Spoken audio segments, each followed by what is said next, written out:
గడిచిన ఎన్నికల్లో బాబు షూరిటీ భవిష్యత్తు గ్యారంటీ అంటూ చంద్రబాబు నాయుడు గారు తెలుగుదేశం పార్టీ సూపర్ 6 పేరుతో ఇంటింటికి తిరిగి తెలుగుదేశం పార్టీ కార్యకర్తలు ఇంటింటికి తిరిగి చంద్రబాబు నాయుడు గారు ముఖ్యమంత్రి అయితే ఈ పథకాలన్నీ కూడా ఈ 6 పథకాలు గ్యారంటీగా వస్తాయి, ఇదిగో చంద్రబాబు నాయుడు గారి సంతకం, ఇదిగో షూరిటీ, ఇదిగో గ్యారంటీ అని చెప్పి ఇంటింటికి తిరిగి వాళ్ళ మేనిఫెస్టోను ఇచ్చారు.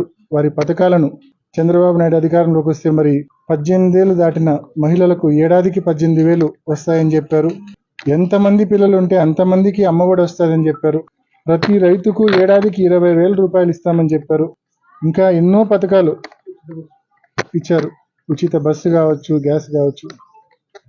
మరి ఈరోజు బాబు షూరిటీ భవిష్యత్తు గ్యారంటీ పైన చంద్రబాబు నాయుడు గారు నిన్న బాబు గారి క్లారిటీ ఇచ్చారు. ఏ మాత్రం అంటే ఎన్నికల ముందు నేను చెప్పిన ఏ హామీలు కూడా అమలు చేయలేను అని చెప్పి చంద్రబాబు నాయుడు గారు ఈరోజు మరి కొత్త కొత్త కారణాలు ఎత్తుకుతా ఉన్నారు. ఏదో అప్పులు అనేది ఇప్పుడే పుట్టినట్టు. 2019లో జగన్మోహన్ రెడ్డి గారు పవర్లోకి వచ్చేటానికి కూడా రాష్ట్రంలో అప్పటికే 5 లక్షల కోట్ల అప్పు ఉండింది. చంద్రబాబు నాయుడు గారు చేసిన అప్పు